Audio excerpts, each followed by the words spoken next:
Survey: two-thirds of Catholics say Biden should be able to receive communion.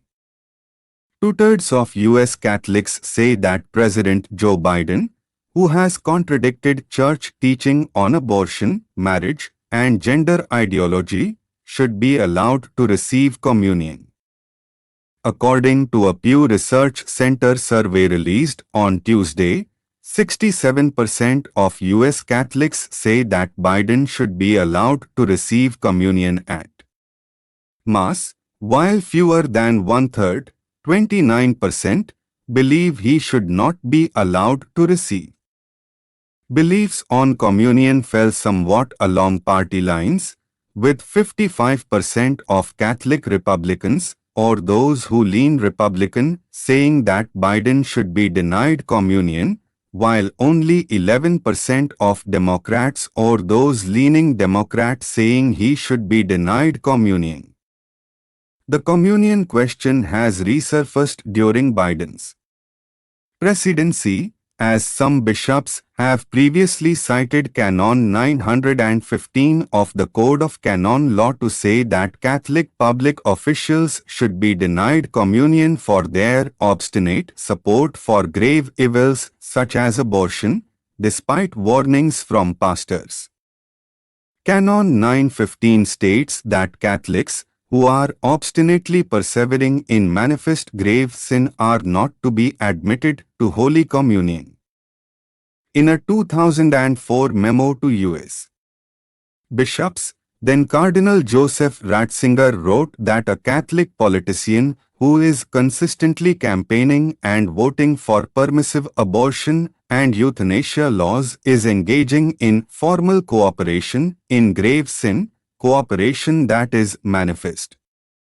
In these cases that meet the definition laid out in Canon 915, Catholic politicians should not receive communion, Ratzinger wrote, and their pastor must admonish them on the Church's teachings. If the politician refuses to assent to the Church's teachings, then the minister of Holy Communion must refuse to distribute it, Ratzinger wrote. Biden has long supported legal abortion, while more recently he has supported the redefinition of marriage, taxpayer-funded abortion and transgender ideology. Biden's home bishop in Wilmington, Delaware Bishop William Malooly, has said he would not deny Biden communion over his problematic policy stances.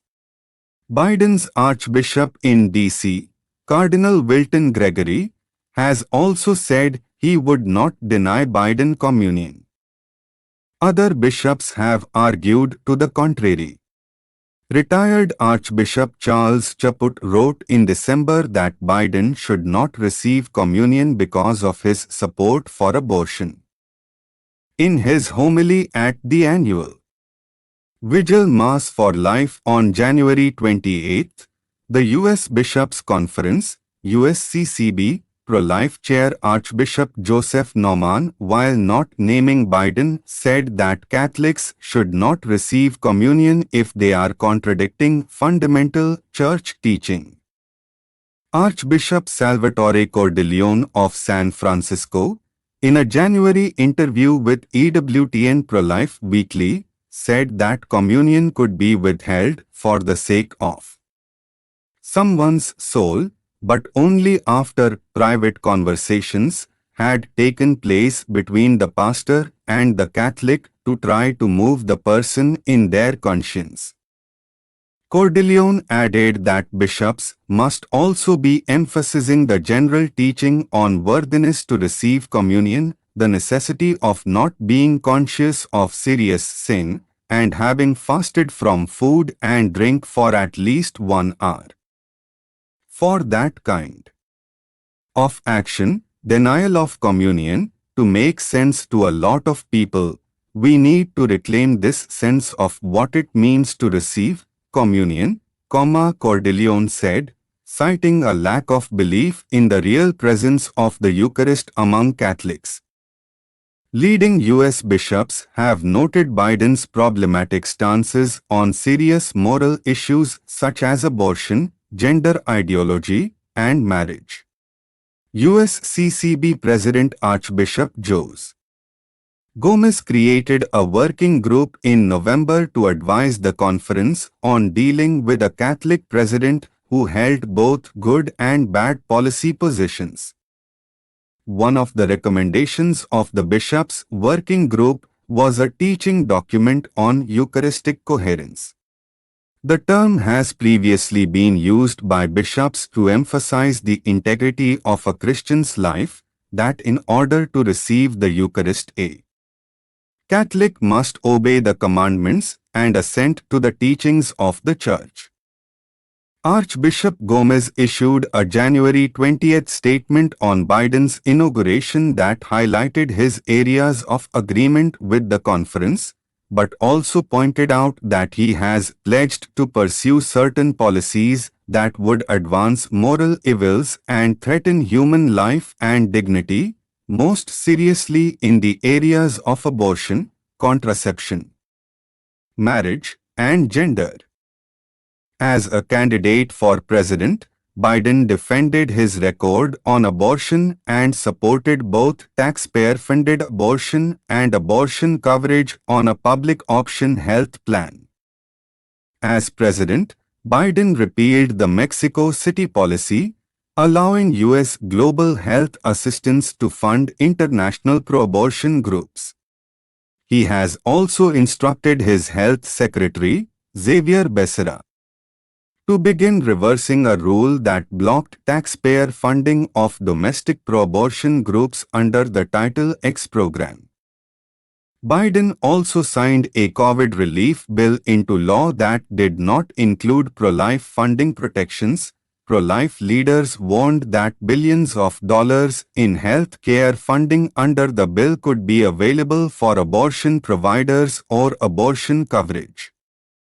He has also pledged to sign the Equality Act, which the bishops have warned would codify transgender ideology in law and force many religious groups and people to support the ideology in violation of their consciences.